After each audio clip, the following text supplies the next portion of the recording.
guys, welcome back to the Paper Lion. I'm Gypsy.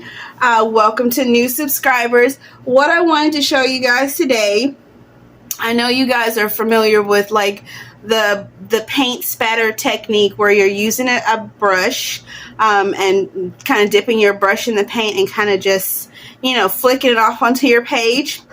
That is one great technique. I rarely use that for myself, but I do have a technique that I'm going to show you guys today. Results vary depending on the ratio of water to paint that you use, but I just wanted to show you some of the really pretty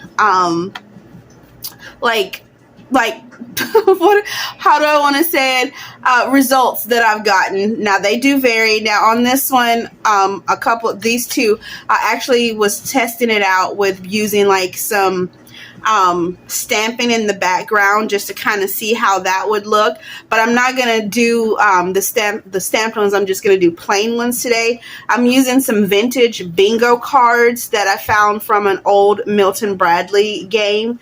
These are probably from the 40s, maybe 50s, but anyway, what you're gonna need today is you're going to need whatever, you know, whatever background, obviously, that you're going to be like spraying. I'm going to be using these bingo cards. I'm going to be doing a few today because I'm going to be using these for like my quiet time crafting this week. And then I wanted to go ahead and try some envelopes as well. And then for this one, I'm going to be using some double-sided tape. You'll see why in a minute. And I do recommend having like a box or something that you can spray into. If you don't have a box, I'd suggest putting down some newspaper or putting down something that will catch the splatter of paint, because we are going to be using a spray bottle. This is probably nothing revolutionary or anything like this, but this, I don't see people doing it, so I'm going to be using this today. I was using it earlier, but normally the paint will separate from the water before you shake it. So the ratio is no real definite ratio. It just depends on how thick you want it. I wanted mine a little diluted because I liked getting the big splotches as opposed to like the little teeny drops. Although the pressure of how you push it down also determines. That's why I say results vary, because each and every one will come out different. So I use about a little bit. I would say the water to paint ratio is about 1 to 1.5 or something like that. But anyway, so I'm just going to give that a quick shake. The only thing that you have to clean up with this, like I said, if you have splatter, that's why I'm going to be using something to contain the splatter.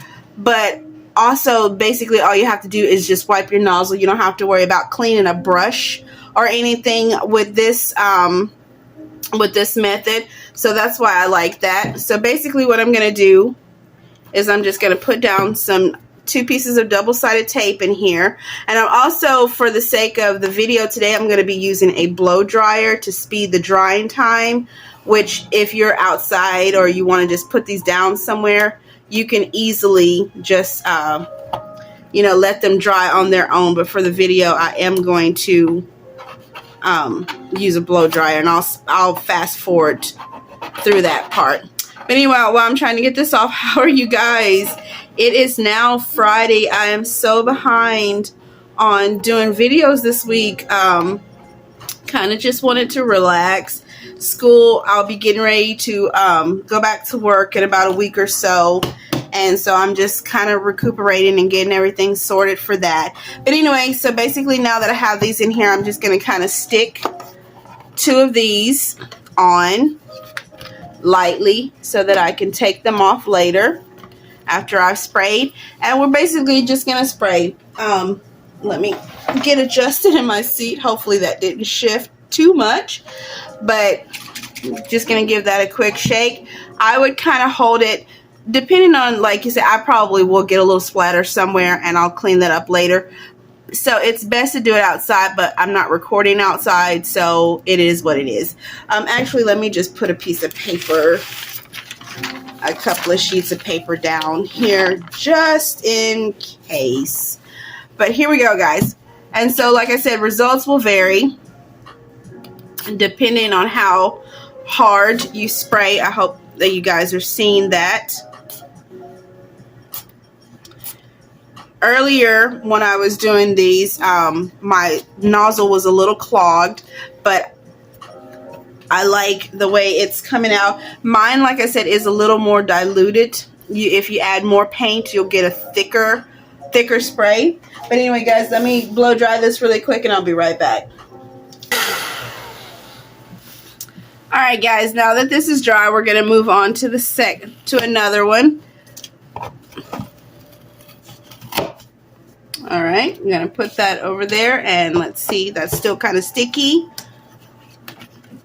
And there is, depending on how grungy you want yours, there is a way to get like a drip effect. The ones that I did earlier in the bathroom, I really got a really nice drip effect because my nozzle was a little clogged from the last time, so it was coming out in bursts as opposed to like bigger sprays. But if you want to get like a drip effect, just spray it a lot in one area and then just let that drip. And like I said, it depends on the pressure that you put, that you apply with it.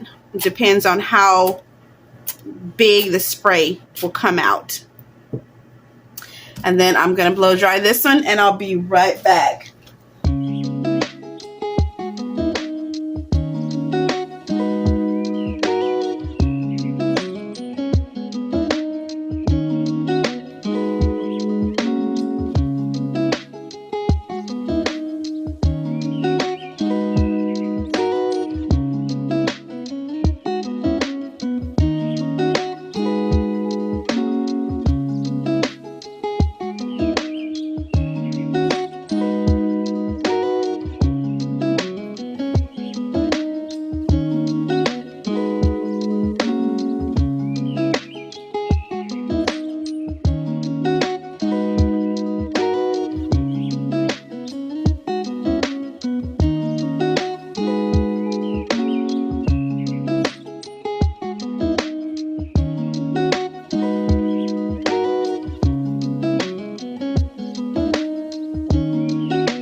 guys, so let's see what we came up with. As I said, results will vary depending on what kind of spray bottle you're using, how much paint to water ratio, and all that kind of jazz. But look at how funky these look. Oh my God, so cool.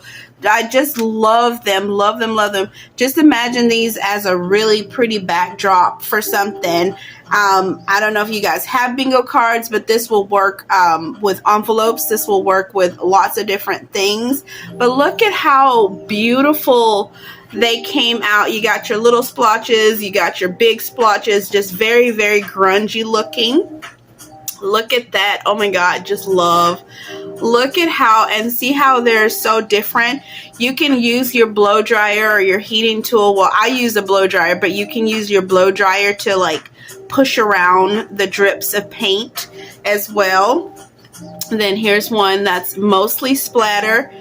And that really just, I already have an idea for these guys. I actually have done it. And if you want to see what I'm going to do with these, make sure you stay tuned for Quiet Time Crafting this week. Hopefully, I hope to get that one out on Sunday. But look how pretty, and look at the envelopes. Even works well with envelopes. Of course, you can use this with any color of paint that you want. I've got some really pretty gold acrylic paint that I think I'm going to try this with as well. But look how fun that is. Very, very cool little technique. And look at that when I turned it sideways, and it almost looks like trees and a forest. So you could play with things like that as well. Did have a little paint on the back, but that's okay, because actually that just adds to the whole project. All right, guys. Well, I hope that you have enjoyed this quick and easy little tip and trick, this little technique that you guys can use in your projects. Let me know what you think of it in the comment section below. Is this something you think that you'll try? Have you tried this before? Do you think this will be easy? A way to add some, like, just some different little fun movement to some of your projects? Let me know in the comments below. If you're new here, please consider subscribing. Hit that thumbs up button, and I will see you guys in the next video. Bye!